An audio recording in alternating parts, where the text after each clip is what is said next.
Yep. Anna, sorry. Anna replied with some stupid she's I think so it was gone. Aaron, actually. All right, so here's Anna Kasparian, and I'm interested in your take on TYT, Dusty. But Anna says, I mean, this is pretty much the same reaction leftists like him have when a working class woman is stabbed to death What? at a bus stop This is so pathetic. by a It's so repeat ridiculous. offender they want out roaming the streets. Woo! Yeah, we're Okay. all really into people getting stabbed to death. What you talking about? This is so desperate and transparent. She's just trying to come up with anything to pander to this right-wing cabal she's trying to attract. If you want to throw that up, Yeah, Zach, for sure. as it says here, motive unknown in brazen targeted attack that killed United Healthcare CEO Brian Thompson. What could be the New York. motive? I know, Such right? a mystery. Yeah, United Healthcare that has double the average of declining people's healthcare. I mean, what could be the motive behind this? Obviously, it's probably somebody who had to watch their family member die brutally as they refused to treat them. They did everything right. They had insurance. They paid the premiums every month. And it doesn't matter. They can still deny you in this country because they don't give a shit about you. Everything's a dollar sign. This guy's making $10 million a year killing people. And so, yeah, I can't say that I'm happy about it. Yeah, you know, I mean, I'm choking back to tears. I'm gonna let Galvin talk for a second because I was so emotionally wounded on behalf of this man who definitely did not have a karmic debt the size of Mount Everest. You know what I'm saying? If I was an oligarch, I'd be nervous as shit right now. Yep. Straight up, bro. I feel you. I would also be terrified if I was one of these CEOs of, Blue Cross Blue Shield or one of these other conglomerates. Elon Musk. Yeah. I imagine they're all strengthening their private security teams as we Good speak, luck. surrounding themselves with bodyguards. Yep. Well, I did want on that note, there's been some people that are incensed about the jokes and about the Those people. response. They didn't give a shit about all the people he was killing by denying their health care, did they? Right. Didn't shit or any of those people. They're going to cry about a goddamn rich asshole, though, for sure. But did you know, Dusty, that Brian Thompson was a human being with a family? Yeah, and everybody he sentenced to death was also a human being with a family. So, Right. Well, our friend of the show, Mike Figueredo of the Humanist Report, he responded, "F his family too." yep, I saw On that. And then Twitter. Anna replied with some stupid bullshit. She's I think so it was gone. Aaron, actually. All right. So here's Anna Kasparian, and I'm interested in your take on TYT, Dusty. But Anna says, I mean, this is pretty much the same reaction leftists like him have when a working class woman is stabbed to death at a bus stop. This is so pathetic. By a so repeat ridiculous. offender they want out roaming the streets. Woo! Yeah, Okay. we're all really into people getting stabbed to death. What you talking about? This is so desperate and transparent. She's just trying to come up with anything to pander to this right-wing cabal she's trying to attract. And I understand why. You look at Jink's Twitter page. Whenever he panders to MAGA, 80,000 likes. Whenever he says something just normal, 5,000. He sees that shit. He sees the engagement he's getting, and he's fucking chasing that shit. And it's insulting to anybody's intelligence for him to pretend like that's not what the fuck's happening, and her too. Yep. I mean, look at this. This already has 20,000 likes. Yep. That's a lot more than 100% right wingers too. I bet you if you go through it and look at it, you click on their fucking profiles, they're all right wingers. It's also still, guys, I mean, let's be real. You're getting 20,000 favorites after 1.4 million people saw your tweet. That ratio is a little thin, even to the grovelers, even to the people who just are clapping seals, who just want to, like baby birds, have their food shoot up and spit down their mouth and be like, have affirmations of their value system be read back and regurgitated to them. They're still like, I'll mostly pass on this lady. Yep. I don't blame them. She's probably transferred to them too. Yep. And again, even if Anna wanted to disagree with Mike, or she wanted to pearl clutch about his joke or whatever, I wouldn't agree with that. I think Mike's joke was pretty funny. But still, you don't have to just straight up lie about the left and say that when an innocent working class woman is stabbed to death at a bus stop, oh my god, that we celebrate and mock and laugh. Like, who are you talking about? knows that's not true. I don't even know why she put that. I thought she was smarter than this, because that's just real fucking stupid. And as someone here in the comments said, it was actually the right wing who celebrated when Nancy Pelosi's husband got attacked, or when Gretchen. I don't even remember what happened with Gretchen. She got kidnapped. Did that actually happen? There was a kidnapping conspiracy. Sorry, I don't know if she actually got kidnapped. I remember people saying that was like fake or whatever. It might have been fake, but I don't know. I don't know. Either way, it's a good point that, yeah, it's not like, and by the way, when people did make jokes about Paul Pelosi, I wasn't pearl clutching. I wasn't out here like, how dare you, sir? That's just a man with a family. Like, obviously not. But either way, Mike responded and he says, find a single time where I had that reaction to a working class woman being stabbed. Just one. I'll wait. But out of curiosity, Crickets. on a scale from Hassan is more popular than me to OMG, I was called a birthing person, how offended are you by my tweet? And it's such a great point, too, because a big part of Jake and Anna's pivot is pointing out how, the left, they're just all these identitarians, they're woke, they're snowflakes, but seemingly they're more triggered than ever, Jake and Anna, more triggered than ever by simple jokes, roasts, just like standard YouTube behavior from opposing channels and that they alternative engaged viewpoints. in constantly. Yeah, exactly. That they engaged in constantly not that long ago. So what's your reaction, Dusty, not just to this story specifically, but also just the de-evolution of the Young Turks and what it says about the independent left-wing media space that we're both in? Depressing. I think the left is dying even more than it was. If you go to like Facebook, every day, 9 out of the 10 most liked comments, post are right wingers. They dominate, obviously, Twitter because Elon Musk owns it. They dominate YouTube. The right fucking dominates all of social media. And I have no doubt that Anna and Chunk see that shit. And they know there's no money on the left. They have billionaires funding them. Look at Tim Pool, gets $100,000 per video from Russia. Video gets seen 10,000 times.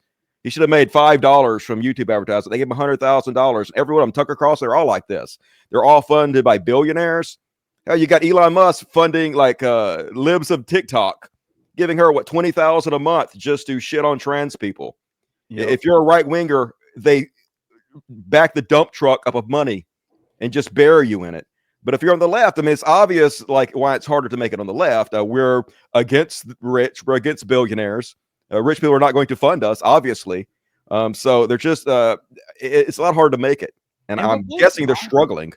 Yeah, what blows my mind, Dusty, is the fact that obviously they're struggling, right? We've talked a lot about how, going on big right-wing platforms to try and boost your profile doesn't actually translate into any money in your pocket. They're going to take care of your travel expenses. They're going to make sure that you get a nice dinner when you're down there. They're going to, oh, sure, yeah, here's a per diem and whatever, right? Like, you're a journalistic guest, so we can't pay you, but we'll just make it really nice for you when you come out.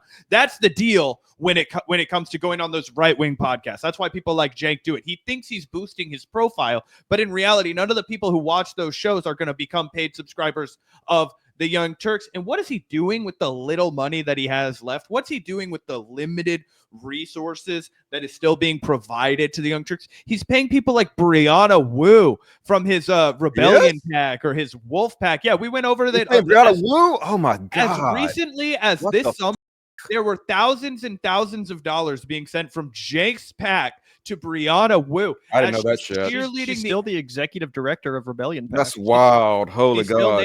And we don't have the public data yet to be able to say like, oh, she's still being paid. But I can tell you, as of the last dump of and it's mandated, right? If you're a head of a pack, you have to be transparent about who you're paying and when. So we will eventually know if she has even been cut off from payments. But I imagine she would remove her title if she had been, so we can forecast that he is still using your guys' money. If you are listening to this and you have ever contributed to the Young Turks, and if you are, by God, still contributing to the Young Turks, that's who they're using your money for, while they also try and lane switch and pivot to the right because they saw how successful it was and how little backlash people like Rafe Dubin and Demi Jor received when they did it.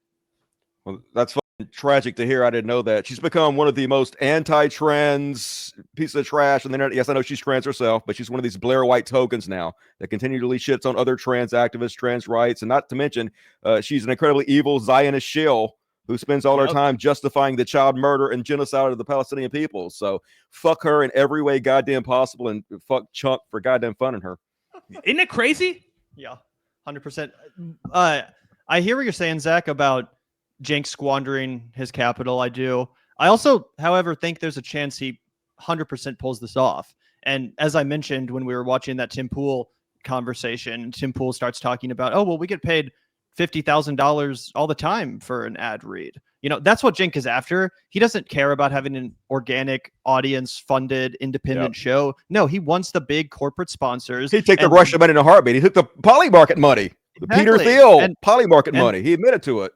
The more you go to the right, the more you get these sort of big corporate sponsors that are willing to give you insane, unholy amounts of money. And that's what Cenk is after. The left does not get that treatment. The left is notoriously underfunded. Cenk will be the first to tell you that, even as he takes his Polymarket money. You know, he'll still pretend to be one of the beggars like us, right? He's Jimmy Dore.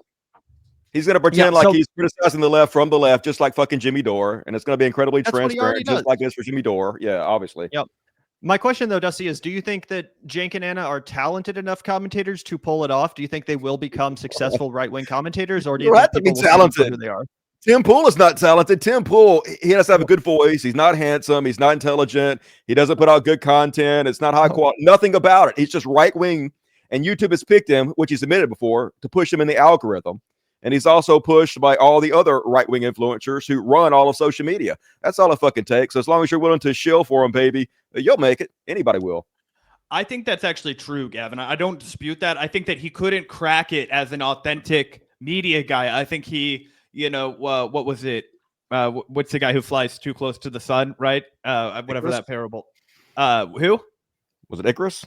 Icarus, that's who it was. Sorry, I'm an idiot. I'm not very well read. But anyway, long story short, it's like an Icarus situation where he was at one point able to build up the Young Turks. If you just put Cenk in a vacuum and you show him a couple of good bullet points, he can bulldog his way through it. But there's so little sincerity there. There's so little trust between him and his audience because he's betrayed it at every opportunity. And this is all before we unpack the fact that he's already done this maneuver before. Cenk was a right winger. He was basically an incel, and he's apologized for that. And he's talked about how he grew. But really what he did was he just lane switched because it was more profitable to be a leftist for a while. Mm-hmm. And now he's drifting back, and he's going to be like, I was wrong to do all of those things that made me rich and relevant.